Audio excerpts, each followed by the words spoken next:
Hasta ahora, espero que hayamos establecido la verdad de que el cristianismo es principalmente una ciencia terapéutica. Busca la sanación espiritual del hombre. Sin embargo, la práctica correcta de la medicina requiere un buen médico, un médico profesional, y esto se aplica también a la sanación espiritual. Tiene que haber un buen doctor. Él es el obispo y el sacerdote. Como hemos señalado anteriormente, la gente hoy siente que la función del sacerdote es permitirles participar en los santos sacramentos. Sienten que ha sido ordenado por Dios como su siervo y diácono, para que puedan confesar sus pecados y tener alivio espiritual. Lo sienten como el diácono de Dios, llamado a orarle para que sus trabajos sean bendecidos, y así sucesivamente. Ciertamente nadie puede negar que el sacerdote también realizará tal trabajo. Pero usualmente la gente parece considerar al sacerdote más bien como un mago, si se me permite esta expresión. Porque cuando miramos la vida de culto aparte de la curación, entonces más bien es magia. Sin embargo, repetimos, para dejarlo claro, que el sacerdote es propiamente un médico espiritual que cura las enfermedades de las personas. El culto y los sacramentos deben ser colocados dentro del método y tratamiento terapéutico.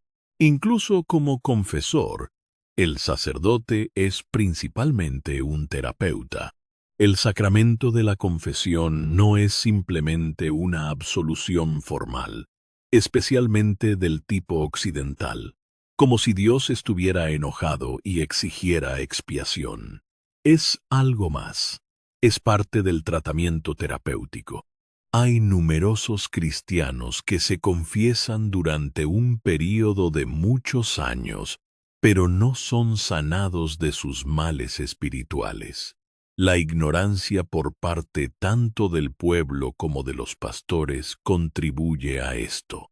La tarea del obispo, sacerdote o confesor es guiar al pueblo fuera de Egipto hacia la tierra prometida, como otro Moisés.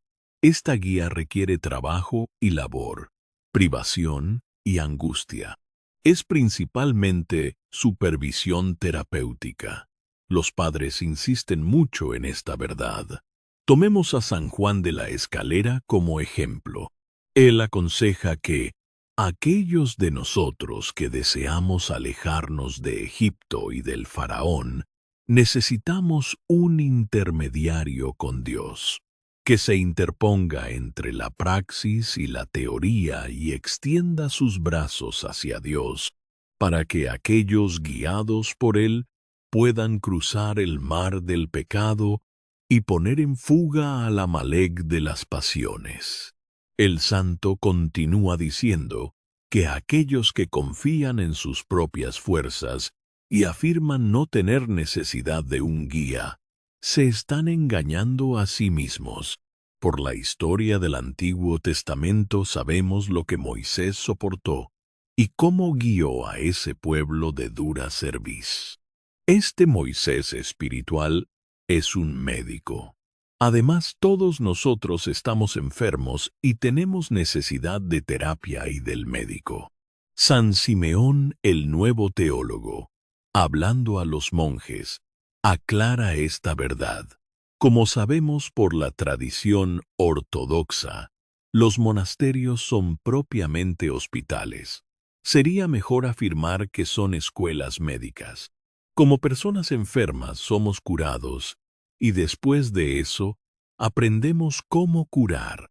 Por eso la iglesia primitiva tomaba sacerdotes de los monasterios, que son escuelas médicas, para colocarlos en el puesto de observación de obispo. Así que al hablar a los monjes, San Simeón no duda en decir que todos somos pobres y necesitados. Luego cuenta cómo todos nosotros que estamos en las celdas estamos heridos y afectados por diferentes enfermedades. Por lo tanto, No podemos hacer nada más que clamar día y noche al médico de almas y cuerpos, para que sane nuestros corazones heridos y nos dé salud espiritual. El santo escribe, y eso no es todo.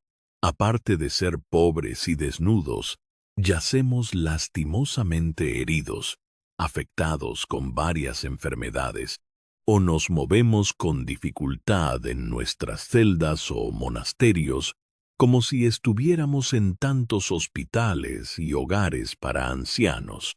Clamamos y gemimos y lloramos, y llamamos a aquel que es el médico de almas y cuerpos, al menos en la medida en que somos conscientes del dolor de nuestras heridas y dolencias, porque hay quienes ni siquiera saben que tienen una enfermedad o una dolencia, para que venga y cure nuestros corazones heridos, y dé salud a nuestras almas, que yacen en el lecho del pecado y la muerte.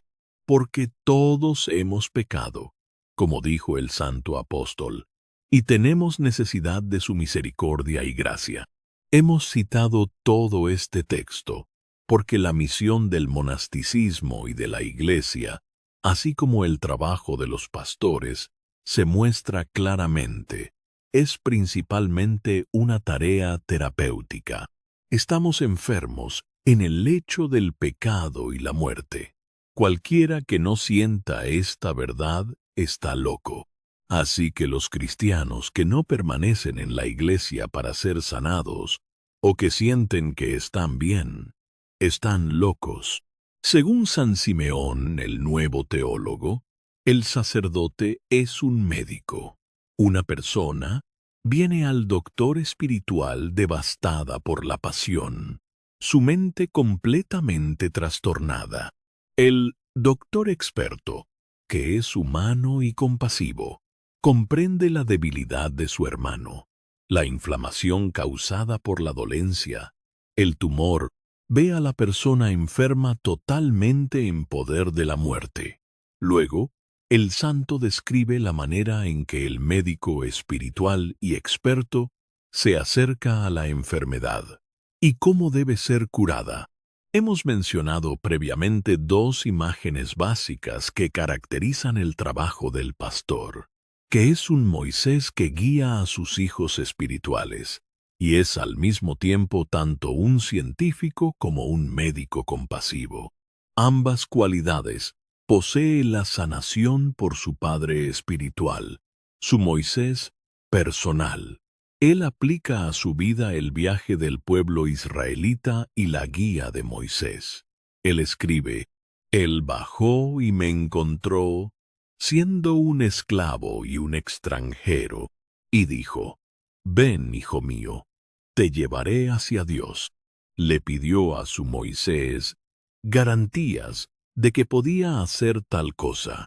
Me acercó, me abrazó fuertemente y de nuevo me besó con un beso santo, y había un aroma de inmortalidad a su alrededor. Creí, amé ir con él, y anhelé servirle solo a él. Me tomó de la mano y caminó delante de mí, y de esta manera comenzamos a viajar por el camino. Y después de un largo viaje en el cual, a través de las intervenciones de su padre espiritual, ha logrado confrontar las pasiones y ser liberado de la esclavitud a ellas, San Simeón ruega a su padre espiritual, «Ven», dije, «mi Señor, no me apartaré de ti. No desobedeceré tus mandamientos, sino que los guardaré todos». Sin embargo, para que una persona sea un terapeuta ortodoxo y cure los males espirituales de sus hijos espirituales, él mismo debe haber sido previamente sanado en la medida de lo posible. Debe estar en el medio entre la praxis y la teoría. ¿Cómo puede uno sanar sin haber sido previamente sanado o sin haber probado el comienzo de la sanación? Por lo tanto, San Simeón acusa a aquellos que se consideran directores espirituales antes de ser imbuidos del Espíritu Santo, recibiendo temerariamente las confesiones de otros y atreviéndose a gobernar monasterios u ocupar otras posiciones de autoridad, empujándose hacia adelante desvergonzadamente mediante 1000 intrigas para ser hechos metropolitanos u obispos para guiar al pueblo del Señor, antes de haber visto al novio en la cámara nupcial convertirse en hijos de luz e hijos del día. Todo esto ha sido expresado incomparablemente por San Gregorio el teólogo, quien escribe: es necesario primero ser purificado, luego purificar, ser hecho sabio, luego hacer sabio, convertirse en luz, luego iluminar, acercarse a Dios, luego traer a otros a Él, ser santificado, luego santificar. San Juan Crisóstomo, quien ha sido aclamado como un experto en el sacerdocio, escribe en un famoso pasaje en el cual busca justificar su rechazo a ser hecho obispo, que es consciente de la debilidad y pequeñez de su alma, así como de la importancia y dificultad de guiar al pueblo. Sé cuán débil y pequeña es mi propia alma. Conozco la importancia de ese ministerio y la gran dificultad del mismo. En su discusión con San Basilio, le pide que no tenga duda sobre lo que ha dicho, que mientras ama a Cristo, tiene miedo de provocar escándalo al asumir el ministerio espiritual, ya que la enfermedad de mi espíritu me hace inadecuado para este ministerio.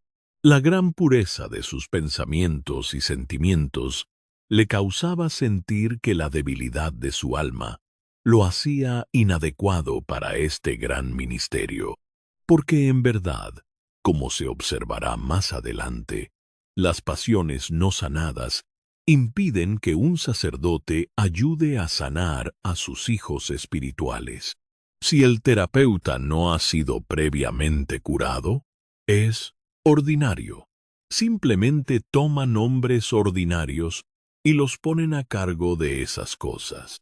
Todas estas cosas a las que ya nos hemos referido señalan la gran verdad de que los sacerdotes que desean curar las enfermedades del pueblo deben ellos mismos haber sido previamente curados de estas enfermedades, o al menos haber comenzado a ser curados, y deben sentir el valor y la posibilidad de la sanación. Lo que sigue también será colocado en este contexto. Debemos dejar muy claro que no estamos planeando mirar todo el espectro del sacerdocio o el papel de los sacerdotes. No es nuestro propósito explicar el valor y la importancia del sacerdocio, sino mirar este gran y responsable oficio desde el punto de vista de que es una ciencia terapéutica, cuyo trabajo principal es curar a los hombres. Si en algunos puntos parecemos estar tratando de subrayar el valor del sacerdocio, lo hacemos únicamente para mirar este lado que deseamos enfatizar aquí. 1. Prerequisitos para el papel de sacerdote terapeuta es el Espíritu Santo y, en términos más generales, la gracia de la Santa Trinidad, la que realiza la cura de los cristianos enfermos. El sacerdote es un servidor de esta cura. Toda la organización de la Iglesia es divino-humana. Además, la gracia de Dios obra secretamente en el sacerdote, y él conoce por experiencia esta acción oculta de la gracia de Dios. El valor del sacerdocio es grande. San Juan Crisóstomo escribe: la obra del sacerdocio se hace en la tierra, pero está clasificada entre las ordenanzas celestiales, ya que no fue ordenada por hombre, ángel, arcángel u otro poder creado, sino por el Paráclito mismo. Como el sol supera a las estrellas, así la celebración del sacerdote supera toda salmodia y oración, y difiere de todos los otros servicios. Esto es porque, a través del sacramento de la Eucaristía, sacrificamos al unigénito mismo que fue inmolado por nuestros pecados. Si uno celebra apropiadamente los divinos, venerados y temibles misterios, el beneficio derivado de esto será mayor que el que uno deriva de cualquier obra o de la teoría. El valor del sacerdocio, que puede sacrificar el becerro cebado, se debe al hecho de que ayuda al hombre a ir de la imagen de Dios a la semejanza de Dios. Puede guiarlo hacia la deificación, que es de hecho la sanación del hombre, o más bien manifiesta esta sanación. Los padres, comparando el sacerdocio con muchos otros tipos de trabajo, lo consideran mayor, porque otros oficios ayudan al hombre a resolver problemas mundanos, mientras que el sacerdocio lo lleva a la deificación. Por lo tanto, el sacerdocio es más alto incluso que un reino, ya que el uno gobierna cosas divinas y el otro gobierna cosas terrenales. En verdad, como hemos enfatizado, en el trabajo pastoral el sacerdocio es el sacerdocio de Cristo mismo. Los sacerdotes ministran esta gracia sobre el pueblo, y por lo tanto son capaces de perdonar y sanar los pecados de los hombres. Hemos dicho solo estas pocas cosas sobre el valor del sacerdocio, porque no era nuestro propósito en este capítulo enfatizar el gran valor de ese trabajo. El llamado y ordenación de los apóstoles, el Señor llama a aquellos adecuados para esta obra y les concede su sacerdocio. Así los primeros obispos fueron los apóstoles. El Señor los llamó al rango apostólico. Los tuvo consigo durante 3 años completos. Luego les dio el Espíritu Santo para perdonar pecados, y los envió a predicar a todas las naciones y a guiar al pueblo. Los hizo pescadores de hombres y predicadores del Evangelio. Este escogerlos y enviarlos es lo que los hizo apóstoles. No tenemos evidencia en la Sagrada Escritura de que el Señor usara una ceremonia especial para conferir el servicio sacerdotal a los apóstoles. Podemos decir, sin embargo, que el Señor, siendo Él mismo quien instituyó los sacramentos, no estaba atado por ellos, sino que era capaz de hacerlos efectivos a través de una simple expresión de su voluntad. En todo caso, el hecho es que el llamado de los 12 apóstoles por Cristo, su aparición a ellos después de la resurrección, el don de la gracia para perdonar pecados, y la venida del Paráclito en el día de Pentecostés, los estableció como pastores para el pueblo de Dios. También tenemos el caso del apóstol Pablo, quien no fue discípulo de Cristo durante la vida de Cristo, pero él también fue llamado al rango apostólico. Él mismo se consideraba apóstol de Jesucristo. Pablo, apóstol de Jesucristo, por mandato de Dios nuestro Salvador y del Señor Jesucristo. 1 Timoteo 1, versículo 1. De hecho, escribe en otro lugar, porque pienso que en nada he sido inferior a aquellos grandes apóstoles. 2 Corintios 11, versículo 5. En otro lugar, el mismo apóstol escribe: Doy gracias a Cristo Jesús nuestro Señor, que me fortaleció, al llamarme a su servicio me ha juzgado digno de confianza. 1 Timoteo 1, versículo 12. Tiene la certeza de que fue un testigo genuino de la resurrección, porque mientras estaba en el camino a Damasco, vio a Cristo resucitado. Por lo tanto, Al registrar las apariciones de Cristo resucitado, se atreve a afirmar, y al último de todos, como a un abortivo, me apareció a mí. 1 Corintios 15, versículo 8. Se cuenta a sí mismo entre los testigos de la resurrección. La aparición de Cristo a Pablo no solo le confirió el rango de apóstol, sino que representó su ordenación al sacerdocio de Cristo. El profesor Romanides escribe: según el apóstol Pablo, los profetas en una parroquia, 1 Corintios 14, versículo 29, son aquellos que, como los apóstoles, 1 Corintios 15, versículos 5-8, han alcanzado la deificación, la visión de Cristo en la gloria de la Santa Trinidad.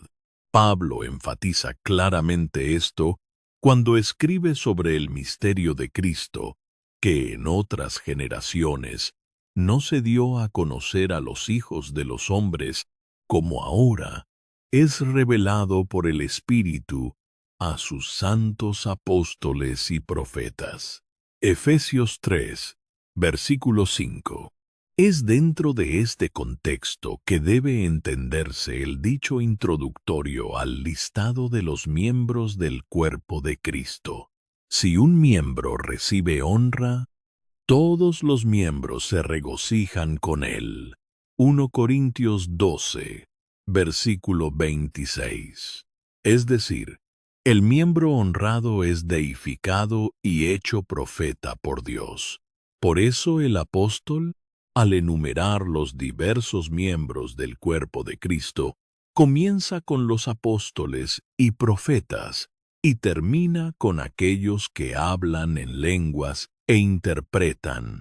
1 Corintios 12, versículo 28, que son las formas de adoración noética.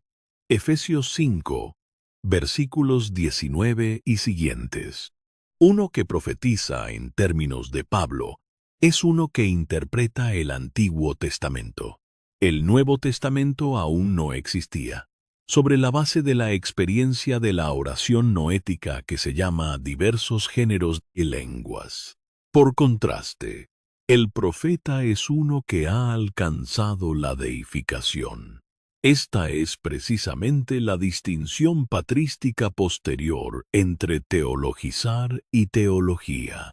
Todos aquellos, desde el apóstol hasta la persona que profetiza e interpreta, tenían diversidad de lenguas, es decir, diferentes tipos de adoración del Espíritu Santo dentro de su corazón. Por lo tanto, fueron llamados por Dios para ser miembros del cuerpo de Cristo y templos del Espíritu Santo. Al ser llamados por Dios, diferían de los no instruidos. 1 Corintios 14, versículo 16, que aún no habían recibido la unción de la visitación del Espíritu Santo, orando incesantemente en sus corazones, y así aún no se habían convertido en templos del Espíritu Santo. Aparentemente habían sido bautizados con agua para la remisión de pecados, pero no bautizados por el Espíritu, es decir, crismados. Probablemente el sacramento de la unción con crisma se hacía para confirmar que el Espíritu Santo había venido a orar dentro de ellos y por lo tanto llegó a llamarse confirmatio en latín. Los apóstoles y profetas deificados y los maestros iluminados, junto con aquellos que poseían dones de milagros, sanidades, ayudas, administración o diversidad de lenguas. 1 Corintios 12, versículo 28. Aparentemente, todos constituían el clero ungido y el sacerdocio real, como indica el servicio del Santo Crisma. El resto, como testifican los padres, eran los laicos. Y a unos puso Dios en la iglesia. 1 Corintios 12, versículo 28. Claramente se refiere a aquellos que han recibido la visitación del Espíritu Santo con deificación de los apóstoles y profetas e iluminación del resto, y no solo a través de un acto litúrgico. Prerequisitos básicos para la ordenación. Es cierto que los apóstoles transmitieron este sacerdocio de Cristo a través de un sacramento definido llamado el sacramento del orden sagrado. La Iglesia también fijó los prerequisitos canónicos para que cualquiera reciba esta gran gracia y ejerza esta función suprema.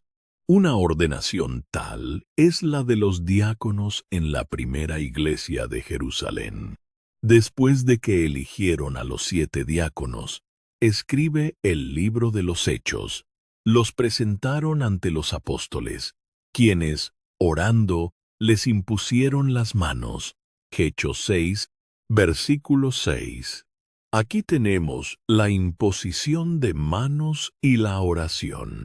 San Juan Crisóstomo, analizando este pasaje, escribe: no dice de qué manera se hizo, sino que fueron ordenados con oración, porque este es el significado de la imposición de manos.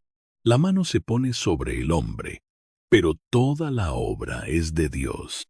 Lo que debe notarse en este caso es que fueron elegidos por todo el cuerpo de cristianos de la primera iglesia. Se establecieron varias cualificaciones. La cualificación básica era que habían recibido el Espíritu Santo. Respecto a la elección de Esteban, leemos en los Hechos de los Apóstoles: eligieron a Esteban, varón lleno de fe y del Espíritu Santo. Hechos 6, versículo 5. Así no solo recibieron el Espíritu Santo en el momento de la ordenación, sino que tenían la gracia del Espíritu Santo. Interpretando esto, San Juan Crisóstomo dice que tenía la gracia del Espíritu Santo desde la fuente del bautismo. Esta gracia sola no era suficiente, sino que también se necesitaba la ordenación por la imposición de manos, de modo que había un acceso adicional del Espíritu.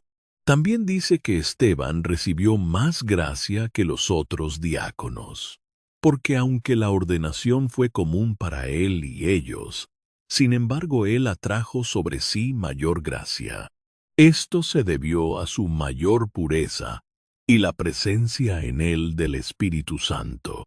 Esto muestra, sin lugar a dudas, que los candidatos para este gran oficio del sacerdocio no simplemente esperan el día de su ordenación para recibir el Espíritu Santo, sino que deben haberse abierto previamente al Espíritu Santo. La Iglesia hace gran énfasis en esto.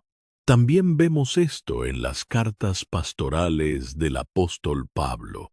Escribe a Timoteo, trayendo a la memoria la fe no fingida que hay en ti, la cual habitó primero en tu abuela Loida y en tu madre Eunice, y estoy seguro que en ti también. 2 Timoteo 1, versículo 5. Sabemos muy bien que la fe no es una enseñanza abstracta, sino que es un entendimiento y visión del corazón. Es la vida del Espíritu Santo en nuestra alma.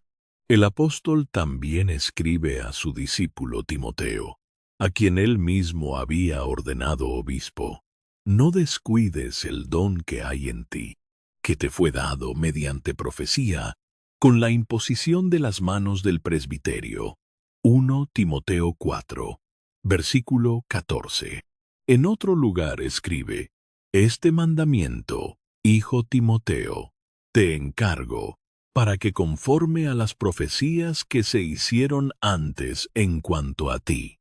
1 Timoteo 1, versículo 18.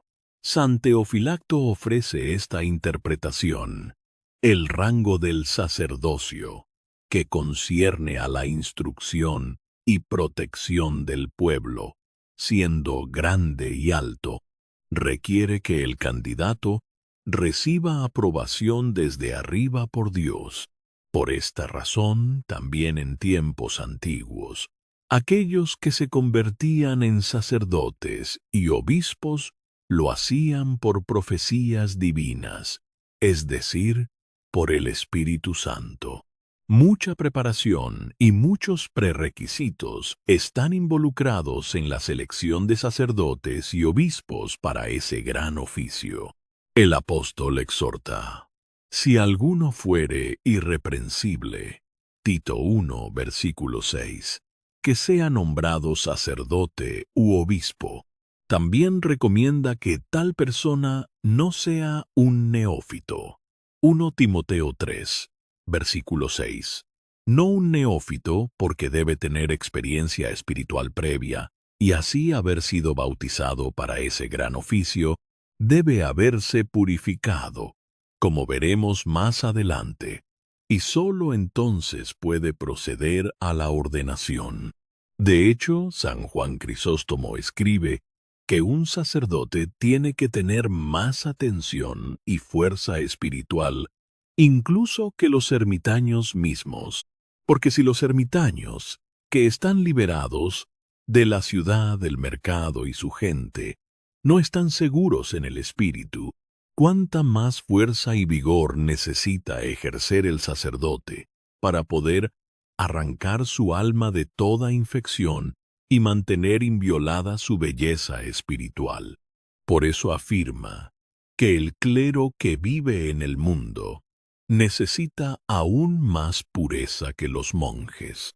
Este tema de salvaguardar la pureza del sacerdocio nos ocupará más adelante. Aquí deseamos más bien enfatizar las cualidades que el cristiano debe tener si va a ser ordenado sacerdote, porque si él mismo no ha sido sanado, ¿cómo podrá sanar a los espiritualmente débiles y enfermos? La preparación para el sacerdocio es uno de los temas dominantes en las obras de San Simeón el Nuevo Teólogo. Cualquiera que no haya abandonado el mundo y sido contado digno de recibir el Espíritu Santo como los santos apóstoles, que no haya sufrido purificación e iluminación y sido hallado digno de contemplar la luz inaccesible, tal hombre no se atrevería a aceptar el sacerdocio y la autoridad sobre las almas o a empujarse a sí mismo para aceptar tal cosa. Encontramos la misma enseñanza en San Teognosto. Si el sacerdote dice, no ha sido asegurado por el Espíritu Santo de que es un intermediario aceptable entre Dios y el hombre, no debe presuntuosamente atreverse a celebrar los temibles y santísimos misterios. Cuando la ordenación era inminente, los padres huían a las montañas, como vemos en la vida y enseñanza de San Gregorio el Teólogo. En su Defensa de la huida al Ponto, busca defender esta acción y dice que nadie puede emprender el pastoreo del rebaño espiritual a menos que previamente se haya convertido en templo del Dios vivo, una habitación de Cristo en el Espíritu, o a menos que haya atravesado, por experiencia y contemplación, todos los títulos y poderes de Cristo, y aprendido la sabiduría oculta de Dios en un misterio. Es decir, si todavía es un bebé alimentado con leche, ciertamente los santos padres no ignoraban el hecho de que muchos eran ordenados sin cumplir estos ideales y no estaban ni purificados ni sanados. Por lo tanto, muchas de las ordenaciones se originaban no de la gracia divina, sino de la ambición humana. Y de hecho, es un dicho bien conocido de San Juan Crisóstomo que Dios no ordena a todos, pero obra a través de todos. Los 3 grados del sacerdocio, de un estudio de las fuentes, principalmente la literatura patrística, parece claro que los grados del sacerdocio diácono, sacerdote, obispo están estrechamente conectados con los 3 grados básicos de la vida espiritual. Esto significa que mientras un hombre progresaba en la sanación, ascendía la escalera espiritual de la gracia y bendición sacerdotal. Al menos, esta es la enseñanza de los padres. Debemos desarrollar más este punto fundamental de la enseñanza patrística hablando sobre la gracia sanadora del sacerdocio. En el capítulo anterior enfatizamos que la vida espiritual se divide en 3 etapas: purificación, iluminación y deificación. Encontramos esta división en muchos de los padres, aunque le den nombres diferentes. Por ejemplo, San Nicetas Estetatos escribe que hay 3 etapas de avance hacia la perfección: la etapa inicial purificadora, la etapa intermedia iluminadora y finalmente la etapa mística perfeccionadora. Mientras el cristiano avanza a través de estas etapas, crece en Cristo. La obra purificadora es someter la carne y evitar cualquier pecado que excite la pasión. Da lugar al arrepentimiento, lágrimas, y así sucesivamente. La etapa iluminadora ve el comienzo de la impasibilidad, que se caracteriza por la perspicacia, contemplación de los principios interiores de la creación y comunión del Espíritu Santo. Su tarea es purificación del intelecto, descubrir los ojos del corazón y revelación de los misterios del reino de los cielos. Y la etapa mística y perfeccionadora permite a la persona buscar los misterios ocultos de Dios, lo llena con la comunión del Espíritu y lo muestra como un sabio teólogo en medio de la gran iglesia, y así sucesivamente. Así una persona que vive en la iglesia y es ayudada por la gracia divina, purifica la parte pasible de su alma. Luego su nus es iluminado y asciende a la teología mística, la bendita deificación. En la teología de San Máximo, el confesor, estas 3 etapas se expresan como filosofía práctica, purificación negativa y positiva, teoría natural, iluminación del nous, y teología mística, deificación. Los padres de la Iglesia, habiéndose retirado de todas las criaturas, ascienden a la visión de Dios, y esta visión alcanza su grado más alto en la ciencia teológica, o mistagogía teológica, o teología mística, que también se llama conocimiento espiritual inolvidable. Así los padres que viven en la teoría, visión de Dios, son los verdaderos teólogos, o incluso la verdadera teología, ya que la teología llena toda su existencia. Moisés, según San Máximo, era un teólogo, porque plantó su tienda fuera del campamento, es decir, cuando estableció su voluntad y mente fuera del mundo de las cosas visibles, comenzó a adorar a Dios. Los 3 discípulos escogidos también demostraron ser teólogos en el monte Tabor, cuando se les concedió ver la luz de la divinidad trisolar. San Pablo también, que fue arrebatado al tercer cielo, era un teólogo. San Máximo explica que los 3 cielos corresponden a los 3 grados del ascenso místico del hombre, a saber, filosofía práctica, teoría natural y teología mística. Hemos presentado esta enseñanza patrística para continuar correlacionándola con el tema que nos concierne en este capítulo.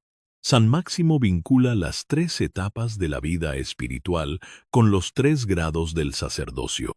Escribe: el que unge su nus para el combate espiritual y expulsa de él todos los pensamientos apasionados, tiene la cualidad de un diácono. El que ilumina su nous con el conocimiento de los seres creados y destruye completamente el falso conocimiento, tiene la cualidad de un sacerdote. Y el que perfecciona su nous con la santa mirra del conocimiento y adoración de la Santa Trinidad, tiene la cualidad de un obispo. Me gustaría ahora comparar con lo que acabamos de leer otra interpretación, a saber, la de San Nicodemo del Monte Santo, ya que es básico para la práctica de la Iglesia que un santo interprete a otro santo, y así, a través de sus santos, la Iglesia encuentra expresión para su experiencia común. San Nicodemo escribe: el inspirado por Dios Máximo ve como tarea del diácono limpiar a otros de sus pasiones y malos pensamientos a través del esfuerzo moral, la del sacerdote, iluminar a otros a través de la teoría natural de los principios interiores de las cosas, y finalmente la del obispo, perfeccionar a otros en la luz de los principios interiores de la teología. Así el sumo sacerdote no tiene que ser solo un filósofo moral y natural o contemplativo, sino también un teólogo, ya que esos roles pertenecen al diácono y al sacerdote. Debe notarse que la conexión de los 3 grados del sacerdocio con las 3 etapas de la vida espiritual se menciona en los escritos de San Dionisio el Areopagita, que contienen la tradición de la Iglesia, y si estos escritos se toman para representar la norma de la Iglesia en los primeros siglos, parece claro que las 3 etapas de la vida espiritual deben corresponder a los 3 grados del sacerdocio. Me gustaría abordar esto para mostrar esta conexión. Es bien conocido que en su obra, La jerarquía eclesiástica, San Dionisio el Areopagita describe las 3 etapas de la vida espiritual: purificación, iluminación y perfección. La perfección es equivalente a la deificación. El orden de los obispos es el que posee plenamente el poder de consagración. Su tarea no es solo consagrar, sino perfeccionar. El orden sacerdotal es iluminativo, trayendo luz, mientras que la tarea de los diáconos es purificar y discernir lo imperfecto. La obra del clero es litúrgica y santificante y perfeccionadora, ya que es a través de los sacramentos que se desarrolla la vida espiritual del hombre. En otras palabras, los ritos sagrados de la Iglesia no son formas, sino que purifican, iluminan y elevan al hombre a un estado de perfección. Así, la obra de los diáconos, sacerdotes y obispos está conectada con el crecimiento espiritual de los cristianos. Según el servicio bautismal tal como lo presenta San Dionisio, y creemos que está reflejando el uso en los primeros siglos de la Iglesia, cuando una persona es traída para el bautismo, los diáconos lo despojan de sus vestiduras. Esto muestra su papel en la Iglesia como purificadores. Los sacerdotes ungen todo el cuerpo del candidato. Esto muestra su papel en la Iglesia como iluminadores. Los obispos llevan al candidato a la perfección bautizándolo. Esto muestra su papel perfeccionador. El orden de los obispos realiza toda consagración jerárquica. Claramente enseña a otros a comprender, explicando las cosas sagradas, características proporcionadas y sus santos poderes. El orden sacerdotal guía a los iniciados a las visiones divinas de los sacramentos, pero envía al obispo a aquellos que anhelan una comprensión completa de los ritos divinos que están siendo contemplados. Así, el sacerdote ilumina a los cristianos, bajo la autoridad del obispo, pero envía a él a aquellos que desean la perfección. ya que el orden divino de los obispos es el primero en contemplar a Dios. El orden de los diáconos, antes de conducir a los candidatos al sacerdote, purifica a todos los que se acercan alejándolos de cualquier coqueteo con lo que es malo. Los hace receptivos a la visión ritual y la comunión. Es muy significativo que, según San Dionisio, los obispos no se ocupan únicamente de la perfección, sino que también iluminan y purifican.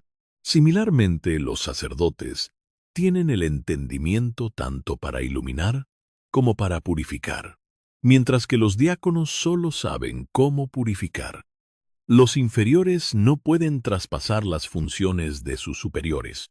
Así, los deberes de cada grado del ministerio de la Iglesia están estrictamente regulados en que cada orden posee su propia ciencia y conocimiento de la vida espiritual.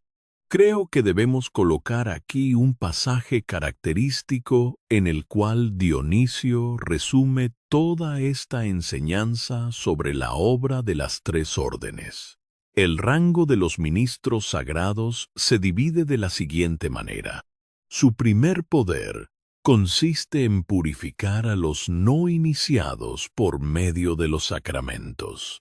Su poder intermedio es traer iluminación a aquellos a quienes han purificado. Finalmente, tienen el poder más maravilloso de todos, uno que abarca a todos los que comulgan en la luz de Dios. El poder de perfeccionar a estos por medio del entendimiento perfeccionado que tienen de aquello en lo que han sido iniciados.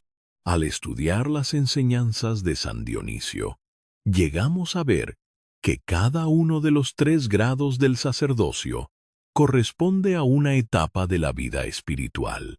Ya que la tarea del diácono es purificar a otros de las pasiones, él mismo debería, antes de la ordenación, haber alcanzado una etapa de purificación, de modo que él mismo sea un exponente viviente de la filosofía práctica.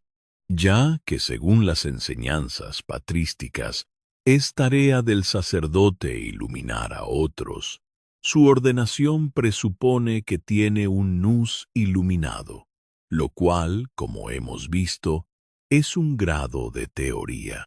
Así el sacerdote debe recordar a Dios incesantemente en oración.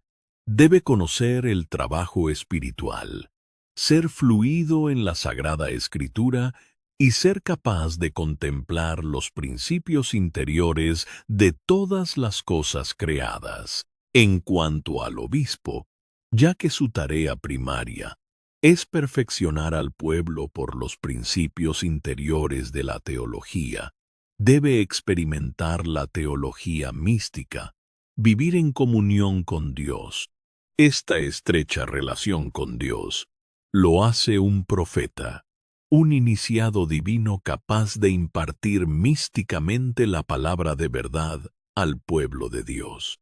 La forma que toma la ordenación de diáconos, sacerdotes y obispos es igualmente indicativa de la condición espiritual que se supone han alcanzado para cumplir estas tareas esenciales. Porque, ¿cómo puede ayudarse a la gente si los ayudadores no tienen experiencia personal de la tarea que van a realizar?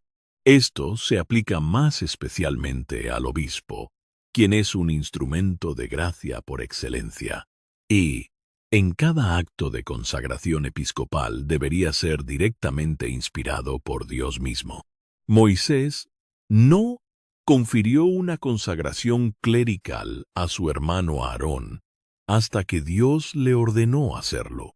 Fue sumiso a Dios como consagrador principal, meramente completando la consagración divina mediante un rito hierático.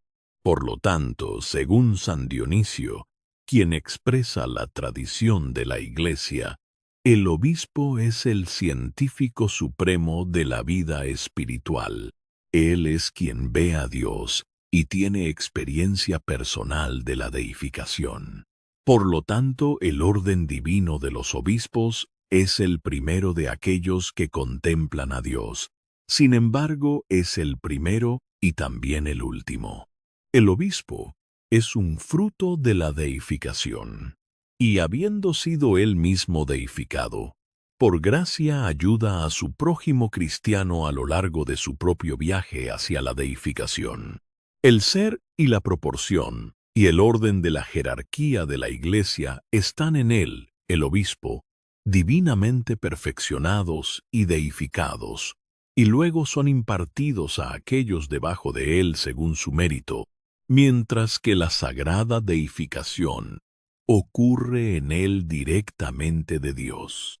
Hablar de obispo es referirse a un hombre santo e inspirado, alguien que comprende todo conocimiento sagrado, alguien en quien una jerarquía entera está completamente perfeccionada y conocida.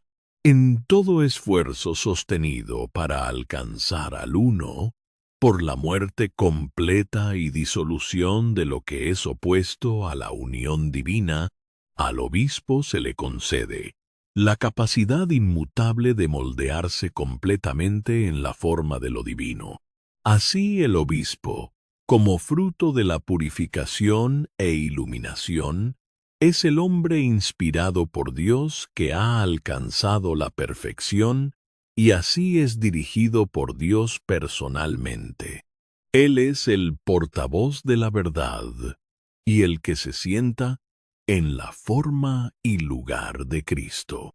No podemos resistir referirnos a un pasaje característico en San Dionisio, que dice que los rayos divinos son concedidos a aquellos que son más semejantes a Dios, más adecuados para difundir y compartir la luz. Es tarea de aquellos que ven a Dios revelar a los sacerdotes, en proporción a su capacidad, las visiones divinas que han contemplado. Igualmente es su tarea revelar todo lo que tiene que ver con su jerarquía, ya que han recibido poder para dar esta instrucción. Esto significa que es sólo después del perfeccionamiento personal que uno puede elevarse a una posición más alta, y la posición más alta es ocupada por una persona inspirada por Dios, uno que conoce a Dios a través de la experiencia. Estas eran las cualificaciones reales para que los cristianos entraran al sacerdocio. Tenían que pasar por estas 3 etapas para que se confirmara y certificara que habían sido curados y eran capaces de curar al pueblo del Señor. Estas cosas muestran precisamente que el obispo, sacerdote y diácono no son solo personas litúrgicas ordenadas para realizar los sacramentos, sino que son médicos espirituales que ayudan al pueblo a ser purificado, a ser santificado y a avanzar hacia la comunión con Dios. San Simeón, el nuevo teólogo, escribió que un hombre puede proceder a celebrar la liturgia cuando celebra con la conciencia de un corazón puro, en honor de la pura, santa e inmaculada Trinidad, si ha visto a Cristo, si ha recibido el Espíritu y ha sido llevado al Padre a través de estos dos. La entrada al sacerdocio es así un puro llamado de Dios. Y este llamado no es simplemente un sentimiento abstracto de ser llamado por Dios para servir al pueblo del Señor, sino es la certeza a través de la propia transformación de que uno es capaz de pastorear al pueblo. Y pastorear al pueblo es principalmente sanar al pueblo. Por lo tanto, sin sanación, un hombre no puede alcanzar a Dios, no puede ver a Dios, y esta visión no puede convertirse en una luz que lo ilumine, sino en un fuego que lo consumirá. San Teognosto se refiere a la gracia supramundana del sacerdocio. Si uno no siente este llamado desde arriba, es decir, si uno no ha sido sanado, entonces la carga es pesada en verdad, porque es llevada por alguien indigno, cuyo poder excede. La gente a menudo habla de la tradición apostólica y la sucesión apostólica, implicando que esta era una sucesión de imposición de manos. De hecho, nadie puede negar esta realidad, pero al mismo tiempo es un hecho incontestable que la sucesión apostólica no era simplemente una serie de imposiciones de manos, sino una tradición de toda la vida de la Iglesia. Los apóstoles y luego los padres no simplemente transmitieron la gracia del sacerdocio, sino que transmitieron a Cristo y toda la vida de Cristo. Engendraron. Por esta razón, el obispo portaba y porta la gracia de la verdad.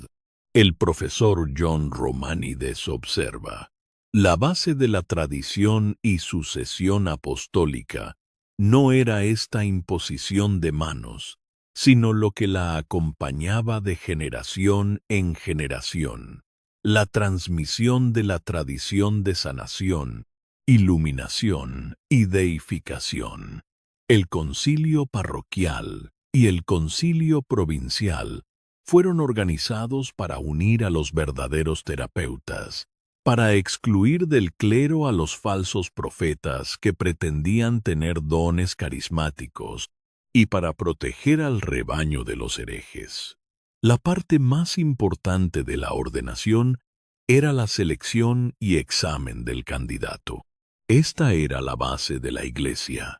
Especialmente para seleccionar un obispo era un principio fundamental que debiera ser elegido de entre los monjes, porque el monasticismo es la escuela médica de la cual podían venir los médicos hábiles capaces de sanar las enfermedades de los hombres. Callistos Ware, obispo de Diocleia, escribe: uno solo de los 20 monasterios principales, probablemente refiriéndose a la Gran Labra del Monte Santo, ha nutrido a 26 patriarcas y 144 obispos. Esto da alguna idea de la importancia del atos para la Iglesia ortodoxa. San Nicodemo del Monte Santo, explicando esta santa costumbre de la Iglesia, escribe en la introducción a su Manual de Concilio: «Oh, qué tiempos felices y dorados fueron aquellos cuando prevalecía la excelente costumbre de seleccionar del modesto orden de los monjes a todos, exceptuando a unos pocos laicos elegidos por su virtud sobresaliente, que iban a ascender a un trono episcopal y confiarles la custodia de las almas». Las actas de un concilio en Santa Sofía reflejan precisamente tal costumbre. Representantes de la Iglesia en Cesarea y Calcedonia dijeron al delegado del Papa Juan: «En el Oriente, si no se ha producido ningún monje, no hay obispo ni patriarca». Ciertamente, en toda la historia de la Iglesia las cosas no han sido tan color de rosa.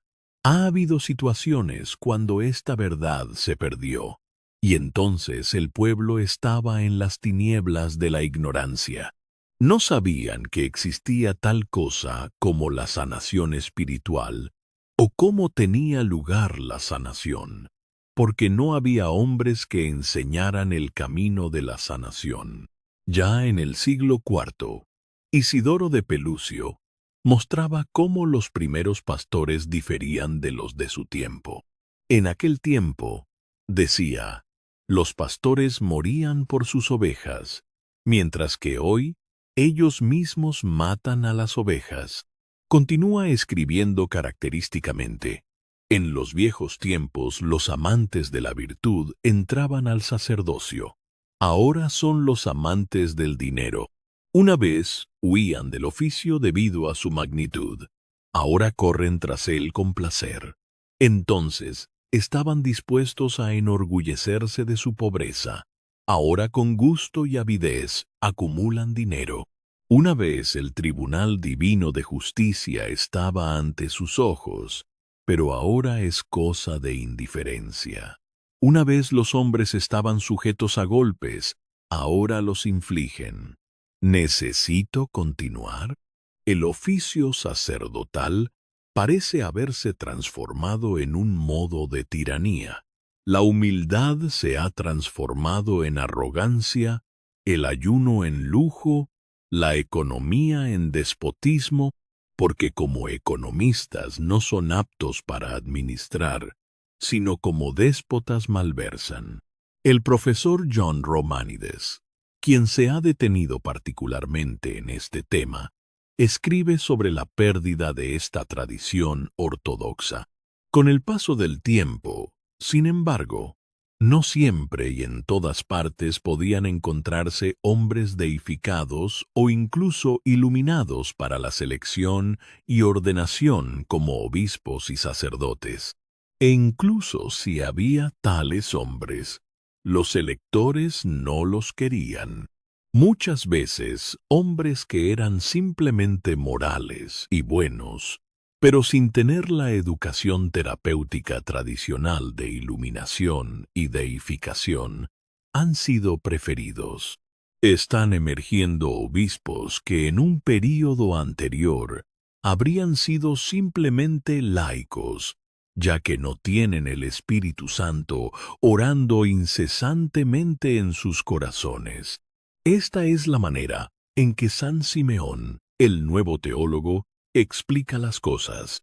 San Simeón instigó una rebelión contra la situación que describió, con el resultado de que la misión sanadora de la Iglesia fue restaurada a una posición central en la ortodoxia, y el hesicasmo de los padres tomó control de la jerarquía una vez más, como San Dionisio el Areopagita anticipó. Bajo el liderazgo del hesicasmo de los padres, la Iglesia y la nación sobrevivieron después de la disolución del imperio, porque el entrenamiento terapéutico patrístico que hemos descrito dio a la Iglesia el poder de florecer en los tiempos difíciles del gobierno árabe, franco y turco. Es decir, los profetas como personas deificadas y terapeutas eran como un equipo de médicos de hospital, uno de los cuales, sin implicar ninguna desigualdad, era elegido como presidente. Lo mismo sucedió entre los apóstoles. Pedro tenía el primer lugar, aunque fue Santiago, como obispo de la iglesia local, quien presidió la reunión de apóstoles en Jerusalén. Cuando las parroquias comenzaron a multiplicarse y no se encontraba ningún profeta o profetas en el sentido del apóstol Pablo, la Iglesia tuvo que resolver el problema de si era correcto ordenar como obispos a hombres que no estaban deificados, pero estaban iluminados. Ante este dilema, la Iglesia eligió ordenar sacerdotes para presidir las reuniones parroquiales. Así los obispos gradualmente adquirieron responsabilidad supervisora sobre los sacerdotes parroquiales presidentes, como médicos en centros médicos con asistentes a la cabeza, porque el sínodo no encontró suficientes médicos para supervisar todos los centros hospitalarios. Nombró asistentes como sacerdotes. Llamar al asistente médico, es decir, llamar obispo a una persona que no está deificada, es poco realista y lleva a la disolución del trabajo terapéutico de la Iglesia. Con el paso del tiempo, sin embargo, aparecieron obispos y sacerdotes, ninguno de los cuales había alcanzado siquiera la etapa de iluminación. Fue este estado de cosas el que provocó la revolución llevada a cabo por San Simeón el nuevo teólogo y la toma de control de la jerarquía por los hesicastas, que no se logró completamente hasta el tiempo de San Gregorio Palamas. El tratamiento terapéutico apostólico fue preservado en el período post-apostólico hasta la aparición de la ortodoxia franca e imperial y neohelénica, por la concentración de esta tradición apostólica en el monasticismo.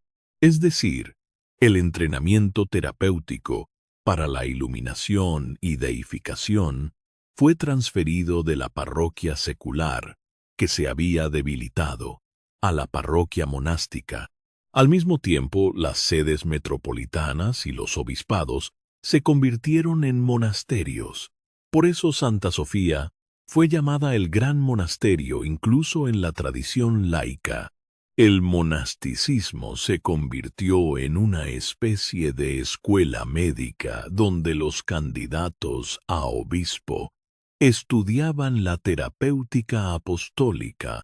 Paralelamente a esto era tarea de cada parroquia secular imitar a la parroquia monástica lo mejor que pudiera, porque la iluminación y deificación son indispensables para la sanación de todas las personas, ya que todos tienen un nus oscurecido. Desde el punto de vista doctrinal, no hay diferencia entre parroquias seculares y monásticas con respecto a los sacramentos ofrecidos y la necesidad de sanación. La diferencia radica en la cantidad y calidad del éxito en la sanación. 2. Reavivar el don espiritual. Hasta ahora se ha mostrado que el sacerdocio es un gran don dado a aquellos que han sido sanados de las pasiones y son colocados en la posición de médicos para curar las pasiones del pueblo. Pero el médico necesita renovación continua. De lo contrario, no puede curar las enfermedades de los hombres con nuevos métodos. Lo mismo se aplica en cierto grado en el caso de los sacerdotes. Requiere atención vigilante y una gran lucha mantener este don del sacerdocio en todo momento. El sacerdote porta dentro de sí el sacerdocio de Cristo y debe mantenerlo sin mancha. Esto tiene un significado profundo. Hay sacerdotes que no han sido destronados y consecuentemente pueden celebrar la liturgia y realizar los sacramentos por la gracia de Dios. Exteriormente su sacerdocio no tiene impedimentos, porque no han sido condenados por la Iglesia, pero su sacerdocio no tiene poder porque lo profanan con sus vidas. Pueden consagrar los dones, pero ellos mismos no pueden ser santificados por ellos, como dice Nicolás Cavasilas. ¿Dónde aparece esta impotencia espiritual? Aparece principalmente en el hecho de que no pueden sanar y no saben cómo sanar. Realizar los sacramentos es de la gracia de Dios que se da en el sacramento del sacerdocio. Pero curar las enfermedades de las personas es de la gracia de Dios que se da a aquella persona que hace productivo el don del bautismo, que pone en uso el don real de la gracia. Esto explica por qué muchos sacerdotes no saben cómo sanar las pasiones de los hombres y son incapaces de hacerlo. No saben qué método aplicar, no tienen idea de qué son el corazón y el nus, cómo el nus es tomado cautivo o cómo muere el corazón. A menudo consideran estas enseñanzas como referidas solo a los monjes. Así dividen las enseñanzas de Cristo y los padres en monásticas y seculares. Pero tal distinción no existe en la enseñanza de nuestra Iglesia ortodoxa. En lo que sigue nos gustaría exponer la enseñanza de la Iglesia a través de los apóstoles y padres, sobre la necesidad de que el sacerdote nutra el don del sacerdocio, de reavivar la gracia recibida en el sacramento de la ordenación, porque de otra manera no puede sanar las enfermedades espirituales de los hombres. Cualidades básicas de los sacerdotes terapeutas. El apóstol Pablo aconsejó a su discípulo Timoteo: no descuides el don que hay en ti. 1 Timoteo 4, versículo 14. Esta exhortación es análoga a la exhortación a los cristianos. Como colaboradores, Os exhortamos también a que no recibáis en vano la gracia de Dios. 2 Corintios 6, versículo 1, y las palabras del mismo apóstol. Pero por la gracia de Dios soy lo que soy, y su gracia no ha sido en vano para conmigo. 1 Corintios 15, versículo 10. También instruye al apóstol Timoteo, por lo cual te aconsejo que avives el fuego del don de Dios que está en ti por la imposición de mis manos. 2 Timoteo 1, versículo 6. En las epístolas pastorales, el apóstol Pablo a menudo se refiere a este tema. El obispo y el clero en general deben, a través de su lucha para preservar el don del sacerdocio, servir a Dios y a los hombres de manera digna y guardar el sagrado patrimonio. Nos gustaría citar algunos de los muchos pasajes característicos. Ejercítate para la piedad. 1 Timoteo 4, versículo 7. Serás buen ministro de Jesucristo, nutrido con las palabras de la fe y de la buena doctrina que has seguido. 1 Timoteo 4, versículo 6. Sé ejemplo de los creyentes en palabra, conducta, amor, fe y pureza. 1 Timoteo 4, versículo 12. Pide a Timoteo que cumpla su encargo sin mácula ni reprensión, hasta la aparición de nuestro Señor Jesucristo. 1 Timoteo 6, versículo 14. Lo exhorta a guardar la tradición. Guarda el buen depósito por el Espíritu Santo que mora en nosotros. 2 Timoteo 1, versículo 14.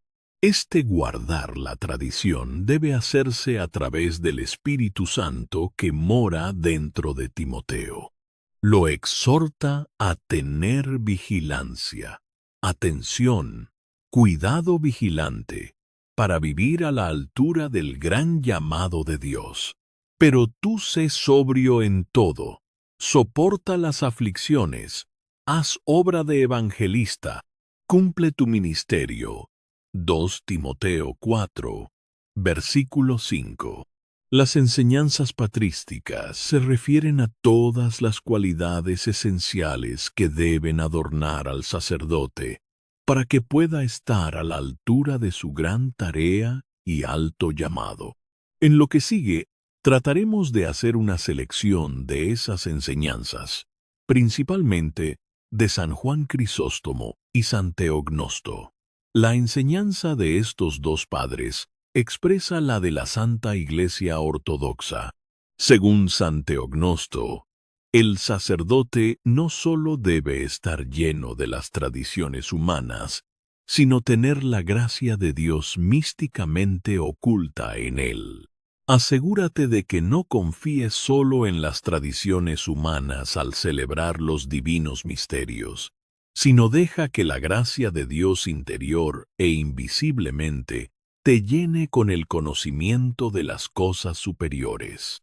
La dignidad sacerdotal, como las vestiduras sacerdotales, está llena de esplendor, pero solo mientras esté iluminada desde dentro por la pureza del alma. Por lo tanto, el sacerdote debe guardar este don divino como guardaría la niña de su ojo y mantener su honor sin mancha. Estas cosas muestran que se requiere gran vigilancia por parte del sacerdote, y esto requiere mucho sufrimiento. El sacerdote debe celebrar la divina liturgia ante todo en su propio nombre, vigilante y diligentemente. San Juan Crisóstomo insiste en esta atención constante para guardar la gracia sacerdotal. Dice que un sacerdote debe estar sobrio y con la vista clara y poseer 1000 ojos mirando en cada dirección. Debe asemejarse a los querubines de muchos ojos para adorar al Señor de los ejércitos en pureza. Debe estar cercado con muros por todos lados y tener celo intenso y sobriedad constante de vida para no ser dañado. Según San Juan Crisóstomo, así como el fuego requiere combustible, así la gracia requiere nuestra diligencia para que esté siempre ferviente. Esta gracia está en nuestro poder apagarla o encenderla. La gracia para presidir la Iglesia se apaga por la pereza y el descuido, pero se mantiene viva por la vigilancia y la diligencia. La vigilancia es indispensable para mantenerse puro y así para que la gracia y bendición sacerdotal permanezcan.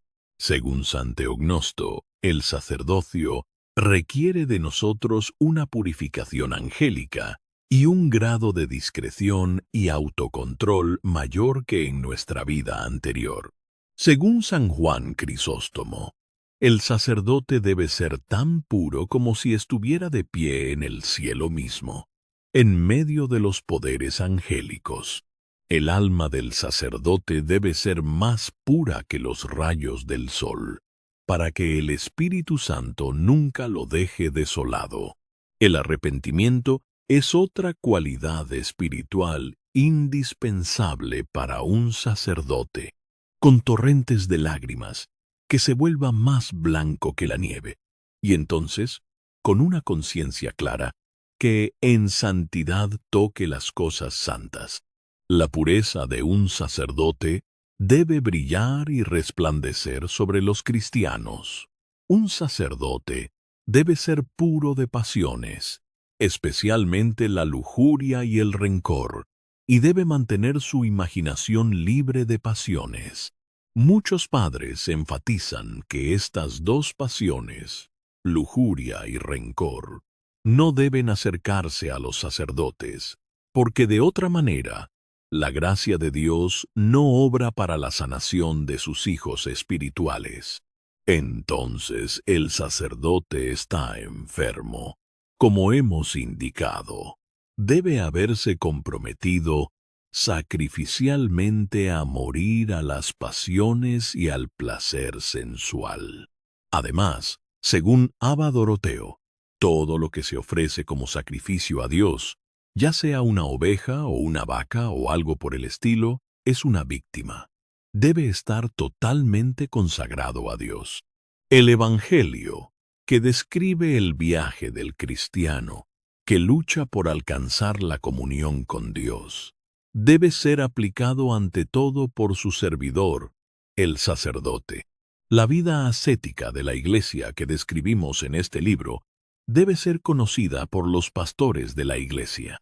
Y cuando decimos conocida, no queremos decir que debe ser conocida en la cabeza a través de conferencias o lecturas, sino que debe ser su experiencia viviente. Porque lo que pasa por el corazón ayuda a los cristianos fieles.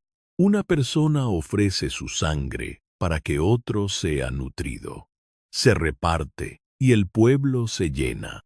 Sin embargo, además de su purificación y arrepentimiento, sobriedad y vigilancia, el sacerdote debe estar lleno de todas las gracias del Espíritu, todas las virtudes.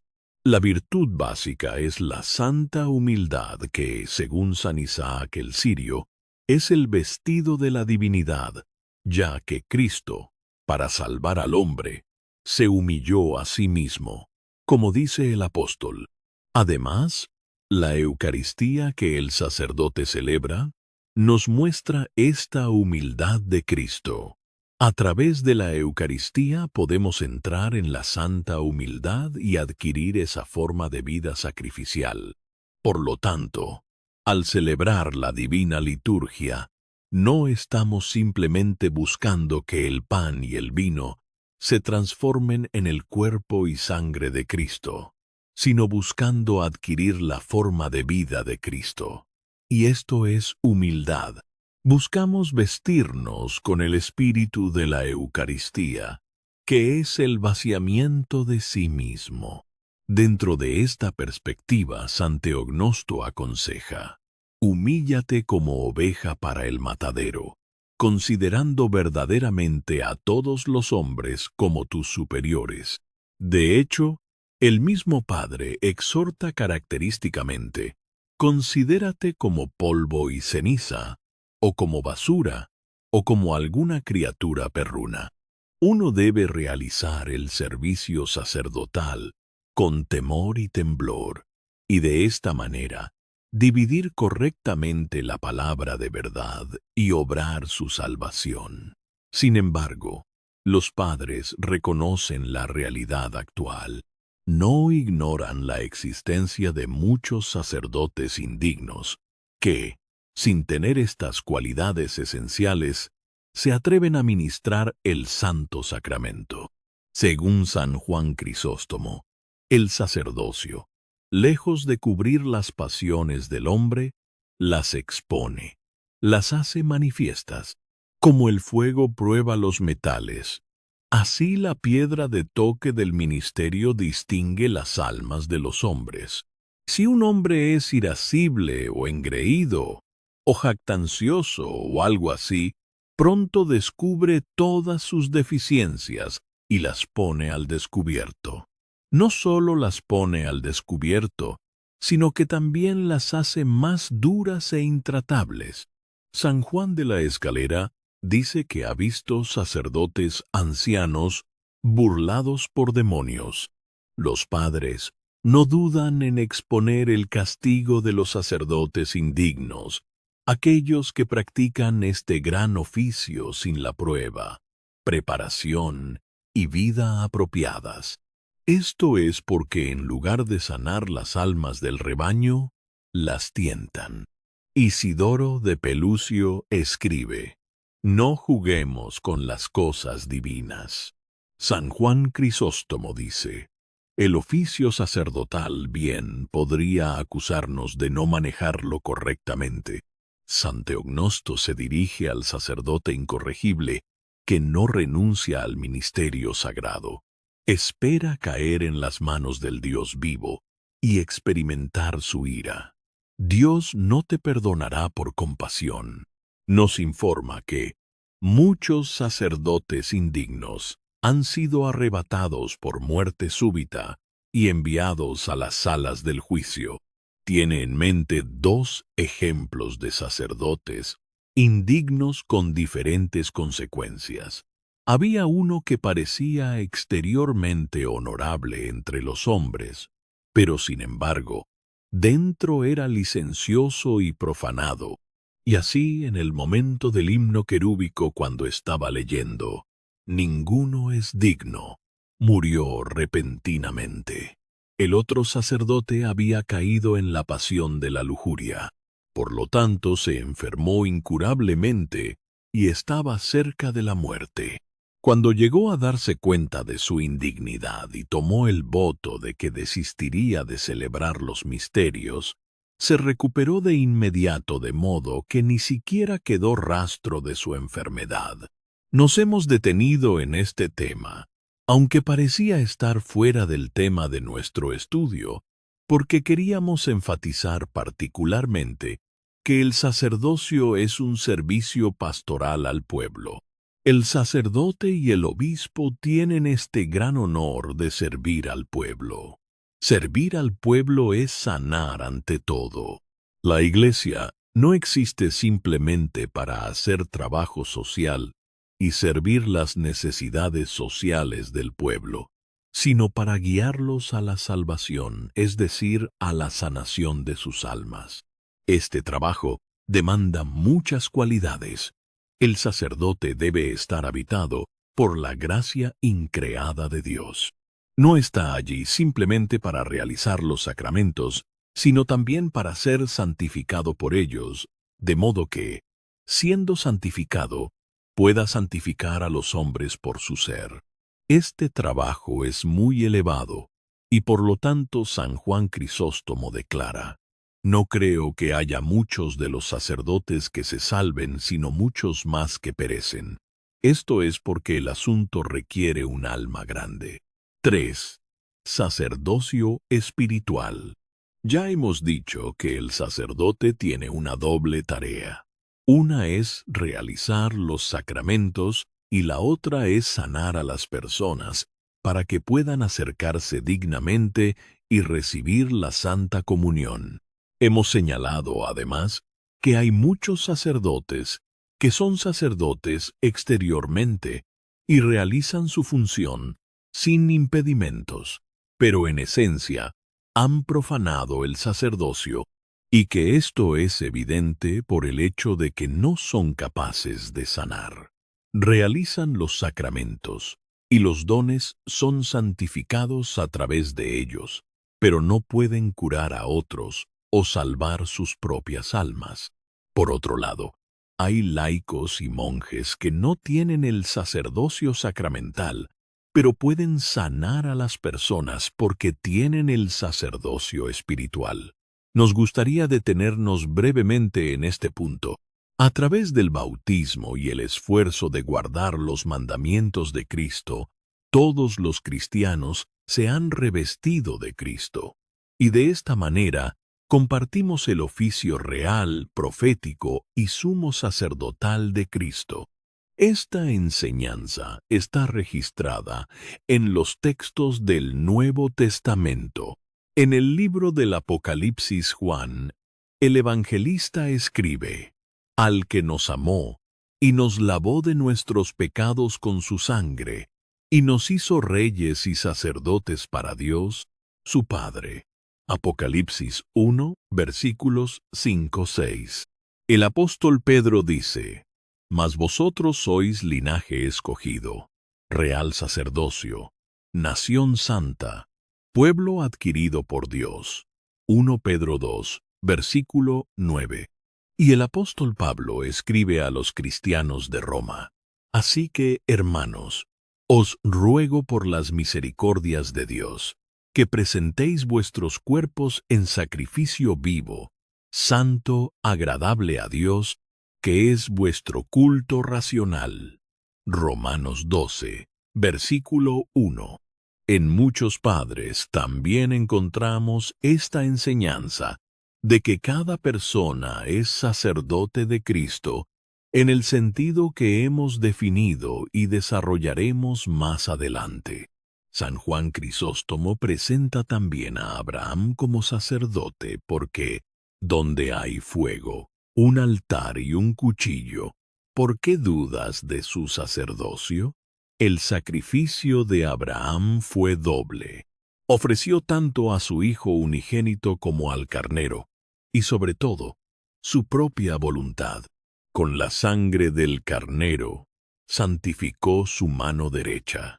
Con la matanza del niño, que había decidido hacer, santificó su alma. Así fue ordenado sacerdote, por la sangre de su unigénito, por el sacrificio del Cordero. Justo después de esto, San Juan Crisóstomo exhorta a sus oyentes: «Así también vosotros sois hechos rey y sacerdote, y profeta en la fuente». Rey, habiendo derribado a tierra todas las obras de maldad y matado vuestros pecados. Sacerdote en que os ofrecéis a Dios y sacrificáis vuestro cuerpo, y vosotros mismos siendo también inmolados, todos los fieles bautizados, en el nombre de la Santa Trinidad, y que viven según la voluntad del Dios Santo y Trinitario, son sacerdotes, tienen sacerdocio espiritual. Preferimos la expresión sacerdocio espiritual a otros términos como sacerdocio general o laico, porque tanto el clero como los laicos pueden tener este sacerdocio y porque no todos los bautizados lo tienen, sino solo aquellos que se han convertido en morada de la Santa Trinidad. Los fieles que tienen oración noética tienen sacerdocio espiritual, especialmente aquellos que han alcanzado tal grado de gracia como para orar por todo el mundo. Este es el servicio espiritual en favor del mundo. Las oraciones de estas personas que se sacrifican, orando en favor de todos, sostienen el mundo y sanan a los hombres. Por lo tanto, mediante la oración se convierten en exorcistas, expulsando a los demonios que gobiernan en las sociedades humanas. Esta es la gran obra de aquellos que oran incesantemente por todo el mundo.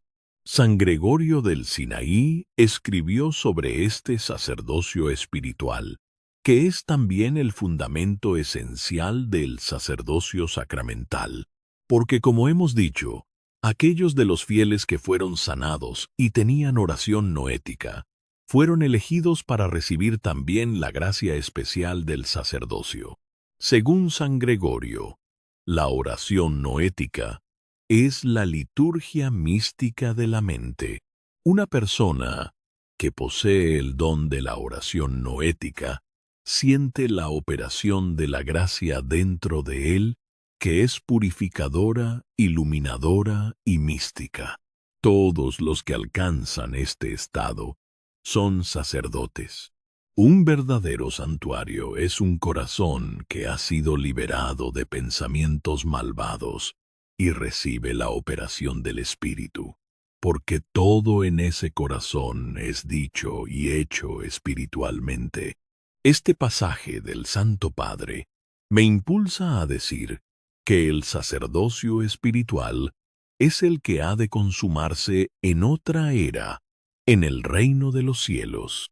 Sin desear detenernos en el tema del sacerdocio indeleble o no sacramental, enfatizamos la verdad de que el sacerdocio sacramental es para el beneficio de los laicos, para servir sus necesidades, mientras que el sacerdocio espiritual es el que continuará siendo celebrado en el altar celestial en la vida venidera.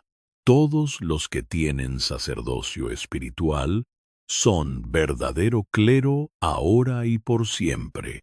Este sacerdocio puede incluir todas las categorías de hombres y naturalmente también de mujeres. Por lo tanto, no es muy importante que en la tradición ortodoxa las mujeres no puedan recibir el sacerdocio sacramental. Tienen la posibilidad de ser el verdadero clero. En otro lugar, San Gregorio del Sinaí es explícito.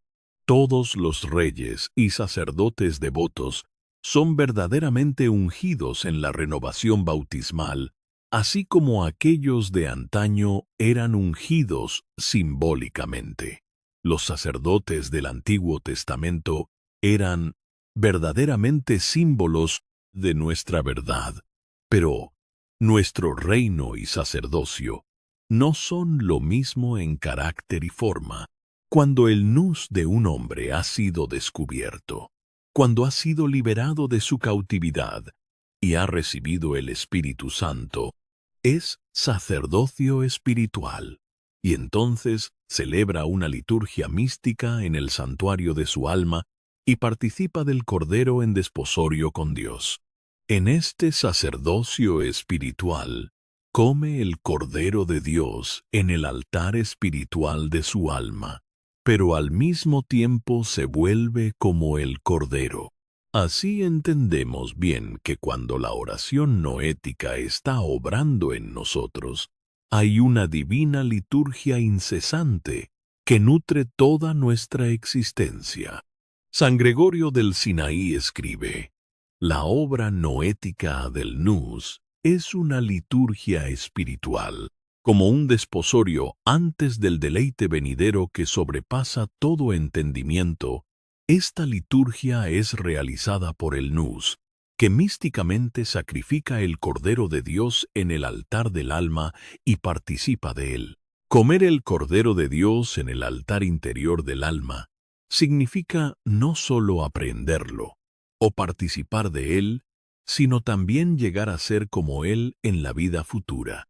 Aquí disfrutamos las palabras de los misterios, pero allá esperamos recibir su misma sustancia. El mismo santo también escribe que el reino de los cielos es como el tabernáculo formado por Dios para Moisés, porque en el mundo venidero también tendrá 2 velos. Y todos los sacerdotes de la gracia entrarán al primer tabernáculo, pero solo entrarán al segundo tabernáculo aquellos que de ahora en adelante celebrarán en la oscuridad de la teología jerárquicamente en perfección, teniendo a Jesús como el primer celebrante y obispo ante el rostro de la Trinidad.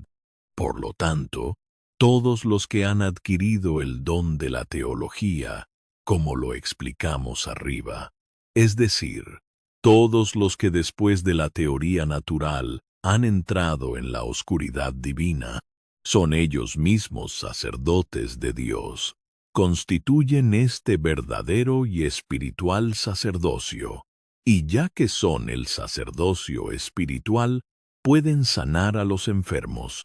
Nicetas Estetatos enseña que si cualquier sacerdote, diácono o incluso monje participa en la gracia divina con todos los presupuestos establecidos por los padres, es un verdadero obispo, incluso si no ha sido ordenado obispo por los hombres. Por el contrario, cualquiera que no esté iniciado en la vida espiritual es falsamente llamado incluso, si por ordenación está puesto sobre todos los otros en rango y se burla de ellos y se comporta arrogantemente. Probablemente lo que citamos anteriormente, que todos los que constituyen el sacerdocio espiritual pueden sanar a los enfermos, no fue bien recibido. Sin embargo, la enseñanza de San Simeón, el nuevo teólogo, sobre este punto es muy reveladora. El santo escribe que el poder de atar y desatar pecados pertenecía solo a los obispos, que lo habían recibido por sucesión de los apóstoles. Pero cuando los obispos se volvieron inútiles, esta temible función pasó a los sacerdotes que llevaban una vida intachable digna de la gracia de Dios. Cuando los sacerdotes también, junto con los obispos, cayeron en error espiritual, esta función fue transmitida al pueblo elegido de Dios, a saber, los monjes. No es que fuera quitada de los sacerdotes y obispos, sino que ellos se alejaron de ella. Según San Simeón, el poder de atar y desatar pecados no fue dado simplemente debido a su ordenación. La imposición de manos solo dio a los metropolitanos y obispos permiso para celebrar la Eucaristía. El poder de remitir pecados fue dado solo a aquellos de los sacerdotes y obispos y monjes que podían ser contados entre los discípulos de Cristo debido a su pureza. Creemos que San Simeón desarrolló esta enseñanza, en primer lugar, para enfatizar que el sacramento del sacerdocio no transmitía mágicamente la autoridad para perdonar a los hombres sus pecados, si uno no tenía el sacerdocio espiritual interior. En segundo lugar, para mostrar el estado miserable del clero de ese tiempo. En tercer lugar, para subrayar el valor del sacerdocio espiritual que radica en la oración noética y la visión de Dios. Y éstas, desafortunadamente, entonces como ahora, fueron descuidadas. Y en cuarto lugar, porque él mismo tenía experiencia personal de esto. Su padre espiritual, que no había sido ordenado por un obispo, tenía la gracia del Espíritu Santo y era capaz de perdonar pecados. Sin embargo, su padre espiritual, Simeón el Piadoso, no pasó por alto el sacramento de la ordenación. San Simeón, el nuevo teólogo, escribe: «Sé que la gracia de atar y desatar pecados es dada por Dios a aquellos que son hijos por adopción y sus santos servidores. Yo también fui discípulo de tal padre, que no había recibido la imposición de manos por parte de los hombres, sino que a través de la mano de Dios, es decir, el Espíritu, Me inscribió entre los discípulos y me ordenó recibir la imposición de manos por los hombres según la forma prescrita. Yo, que durante mucho tiempo había sido impulsado por el Espíritu hacia tal realidad, habiendo escuchado los mandamientos de Cristo, se hizo partícipe de su gracia y de sus dones, y recibió de él el poder de atar y desatar, encendido por el Espíritu Santo. Cuando hablamos de remisión de pecados, deberíamos entenderlo principalmente como la curación de las pasiones. Así vemos claramente hoy que monjes dotados nos sanan sin tener sacerdocio sacramental. Siendo clarividentes, perciben el problema que nos está perturbando, nos dan un remedio y un método de sanación. Y así somos curados de lo que interiormente nos perturbaba. La existencia de tales hombres santos es un consuelo para el pueblo. 4. La búsqueda de terapeutas. Llegamos ahora a la cuarta sección de este capítulo, que es la búsqueda de terapeutas. Ya que hemos sido conscientes de la enfermedad espiritual y del gran valor de los sacerdotes terapeutas, debemos buscarlos para ser liberados de las úlceras en nuestras almas. Se necesita un esfuerzo realmente grande para encontrar a estos verdaderos líderes del pueblo, los médicos de nuestras almas y cuerpos, ya que ciertamente muchas enfermedades corporales son de origen espiritual. En su homilía sobre el Evangelio del Domingo Nuevo, San Gregorio Palamas aconseja que cada cristiano, después de asistir a la iglesia el domingo, busque diligentemente a alguien que, imitando a los apóstoles que estaban en el aposento alto después de la crucifixión, permanezca completamente encerrado la mayor parte del tiempo, deseando estar con el Señor en oración silenciosa y salmodia, así como de otras maneras. Que se acerque a Él entonces, que entre en su casa con fe, como un lugar celestial, que tiene dentro de sí el poder santificador del Espíritu Santo, que se siente con el hombre que vive allí, que permanezca con él tanto como pueda, preguntando sobre Dios y las cosas de Dios, aprendiendo con humildad y apelando a su oración. Entonces, dice el santo, sé que Cristo vendrá a él invisiblemente y concederá paz interior a la reflexión de su alma, y aumentará su fe y le dará apoyo, y en el tiempo venidero lo inscribirá en el reino de los cielos. Es necesario buscar tal Padre espiritual. En este punto vale la pena escuchar lo que San Simeón, el nuevo teólogo, tiene que decir.